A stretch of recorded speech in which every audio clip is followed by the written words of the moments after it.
Ya.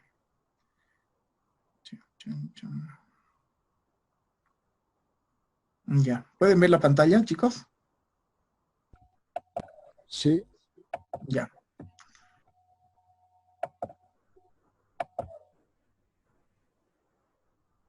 Ya. Entonces vamos a hablar de lo que es cultivo de microorganismos. ¿Ya? Debo empezar que el cultivo es el proceso de proliferación de microorganismos proporcionales de acuerdo a un entorno apropiado. Como ya habíamos mencionado, en cuanto a crecimiento, va a haber distintos factores que van a ayudar a la proliferación de un microorganismo en distintos ambientes. ¿Ya? Esto va a producir una réplica de esos mismos. Posteriormente, estos, para llegar a esta proliferación, van a necesitar de elementos que estén presentes tanto en la composición del ambiente como en la composición del mismo o del propio microorganismo. ¿Ya? Posteriormente a esto, estos requerirán una energía metabólica, la cual va a sintetizar macromoléculas para mantener los gradientes químicos esenciales a través del transporte de membranas o el tipo de transporte que necesite la bacteria para nutrirse, por así decirlo. ¿Ya? ¿Cuáles son los factores que deben controlarse durante la proliferación de estos microorganismos? Uno son los nutrientes. Dos, pH. Tres, temperatura. También va a depender la aireación, porque no todos los microorganismos van a necesitar de oxígeno. Otros son anaerobios, ¿ya? Otro, concentraciones de sales. Van a necesitar por el transporte de membrana, ¿ya? Otro va a haber la fuerza iónica del medio. Esto van a ir a la par junto con las sales. Va a depender tanto de la presión osmótica que va a haber tanto dentro como fuera de la bacteria. Ahora, estos van a necesitar de una energía. Esta energía metabólica se va a dar por fermentación, por respiración. Y perdón, aquí está equivocado esto, me he equivocado. ¿Ya? Uno es la fermentación, la formación del ATP que no está acoplada a la transferencia de electrones. ¿Esto por qué se va a caracterizar? Más que todo por la fosforilación del sustrato, por un proceso enzimático en el cual va a haber un intermediario metabólico que va a donar un enlace de pirofosfato directamente al ADP. ¿Cuáles son los más dependientes de ese tipo? La glucosa, la lactosa y la arginina. Después, la composición elemental de los productos de la fermentación debe ser igual a de los sustratos. ¿Ya? Otro, la respiración. La reducción química de un oxidante a lo largo de una serie específica de portadores de electrones en la membrana establece la fuerza motriz de estos protones al cruzar la membrana bacteriana. Mayormente, ¿quiénes van a hacer esto? Los que pueden ser con oxígeno o sin este. Va a ser el dióxido de carbono, el sulfato y el nitrato. ¿Ya? Y el otro que me había equivocado era la fotosíntesis, ¿ya? Que es similar a la respiración. La diferencia es en la fotosíntesis es tanto el reductor como el oxidante se crean por fotoquímicamente por medio de la energía luminosa absorbida por pigmentos en la membrana, ¿ya? Este proceso libera oxígeno y se produce una materia orgánica, ¿ya? Ahora, ¿cuáles son las fuentes de nutrición para los microorganismos? Va a haber distintas fuentes de nutrición para estos microorganismos. Uno es la fuente de carbono, mayormente los organismos vivos, ¿no? O propias de los organismos vivos. Otra fuente de nitrógeno. Otra va a ser fuente de azufre. Otra va a ser fuente de fósforo. Y por último, fuente de minerales. Las fuentes de carbono se las denominan autótrofos, ¿ya? Son seres vivos que no requieren nutrimentos orgánicos para crecer. Otros, a esos se los denomina autótrofos. Esos son los que no necesitan de carbono, por si acaso. Otros de estos autótrofos son los quimiolitotróficos, que son microorganismos que usan sustratos inorgánicos como el hidrógeno en calidad de reductor y el dióxido de carbono como fuente de carbono. O sea, que reemplazan el carbono en vez de eso. ¿Por qué doy estos dos ejemplos? Porque cuando algún día les menciono cuáles no son dependientes de carbono, van a ser los autótrofos. ¿Y qué les van a qué les llamamos autótrofos? A ellos que no requieren de nutrientes orgánicos. ¿Listo? Y los quimiolitotróficos son aquellos que reemplazan estos por sustratos inorgánicos, ¿ya? Ahora, ¿quiénes son los dependientes? Los heterótrofos, que requieren carbono orgánico para crecer y debe de encontrarse en una forma en que se pueda asimilar este carbono, ¿ya?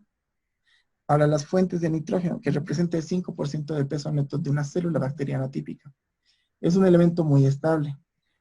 Y este producto al final de todas las vías de asimilación de nitrógeno es el amonio, ¿ya?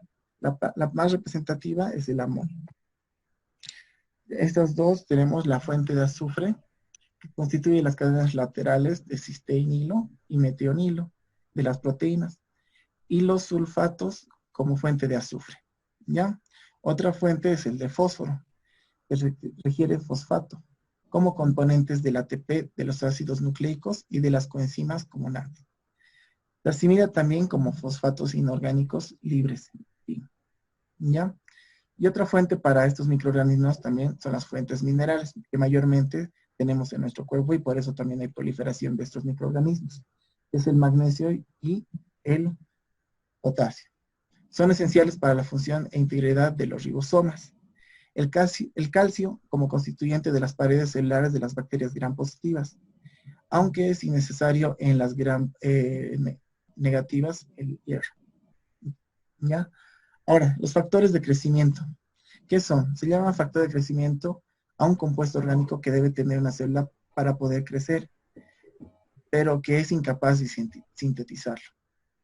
¿Cuáles tenemos esto? También tenemos los aminoácidos, purinas, pirimidinas y vitaminas, que son fuentes de crecimiento o factores que son factores importantes de crecimiento para estos microorganismos. Ahora, factores ambientales que afectan al desarrollo. Habíamos mencionado, uno es el pH, ¿ya? Los microorganismos regulan su pH interno pese a la amplia gama de cifras de pH externa mediante el bombeo de protones.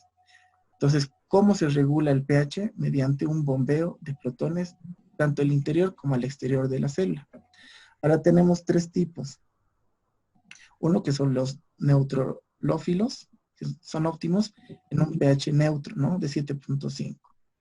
Otro que es de 6 o de entre 6 a 8, ¿no? También tenemos los acidófilos óptimos, que son de 6.5 a 3, ¿ya? Y los alcalófilos, que son de 9.5 a 10 de pH, ¿ya? Otro factor de crecimiento también va a ser la temperatura.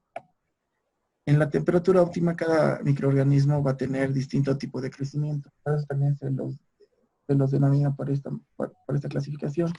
Los psicrofilas son los que crecen alrededor de 15 a 20 grados centígrados. Los mesófilos, de entre 30 a 37 grados centígrados. Los que crecen a nivel de 50 y 60 grados centígrados se los llama termófilos. Y hay otros, y también, o sea, termófilos puede ser también entre 5, perdón, está repetido. Y los hipertermófilos, los que pueden mayormente llegar a tener crecimiento, aún así en temperaturas de ebullición. Como saben, aquí en la altura la temperatura de ebullición del agua no es la de 100 grados como a nivel del mar. Eso es un dato muy importante, por si acaso. Ahora, como les mencionaba a un principio, los que también son dependientes del oxígeno, que son los de aireación. Muchos microorganismos son aerobios obligados y requieren específicamente el oxígeno como aceptor de hidrógeno. Otros son facultativos y pueden vivir de manera aeróbica. Por último, otros son anaerobios obligados y requieren una sustancia diferente al oxígeno como aceptor de electrones. Ahora los que estábamos hablando de la fuerza iónica y presión osmótica que van de la mano. Esos son microorganismos que requieren altas concentraciones salinas, que se denominan halófilos. Y los que necesitan presiones osmóticas altas también son los osmófilos, ¿ya? Ahora, los medios de cultivo. Tenemos que saber, muy importante, que hay distintos tipos de clasificación de los medios de cultivo. Ahora, ¿qué es un medio de cultivo? Se denomina medio de cultivo a una mezcla de compuestos orgánicos e inorgánicos disueltos en agua, que sirve para el crecimiento bacteriano. Ahora los clasificamos según su consistencia. Uno van a ser los sólidos, otro va a ser los semisólidos y por último los líquidos. Los sólidos contienen del 1 al 2% de agar. Los semisólidos contienen del 0.3 al 0.7 de agar. Y los líquidos sin agregado de agar, ¿ya? Según su composición química, tenemos los sintéticos o químicamente definidos, que son los que provienen de mezclas de productos naturales y de su composición es perfectamente conocida. También tenemos los naturales o semisintéticos, que son los que contienen extractos o infusiones de productos naturales y que su composición química no está perfectamente conocida. También los clasificamos según su utilidad. Tenemos los medios nutritivos, que son medios que contienen los nutrientes básicos para permitir el crecimiento de muchas bacterias heterótrofas, ¿ya? Luego tenemos los medios de enriquecimiento, que son la adición de componentes como sangre, suero, vitaminas, aminoácidos u otros componentes ricos en campos orgánicos provenientes tanto de animales o plantas. También puede haber caldo de agar nutritivo, que les proporciona sustancias nutritivas a estos microorganismos, ¿ya? Ahora, estos permiten que el cultivo de organismos heterótrofos son para organismos heterótrofos exigentes, ¿ya? También tenemos los medios selectivos, que son añadiendo aparte de un agar nutritivo de ciertos productos especiales, puede impedirse el desarrollo de algunos grupos bacterianos sin inhibir otros. Por ejemplo, o sea, ¿qué quiero decir con esto? Digamos, en cristal de violeta en concentraciones específicas, previene que crezcan gram positivas, excepto, digamos, va a proliferar los streptococcus beta hemolíticos y los enterococos, sin afectar el desarrollo de las gram negativas.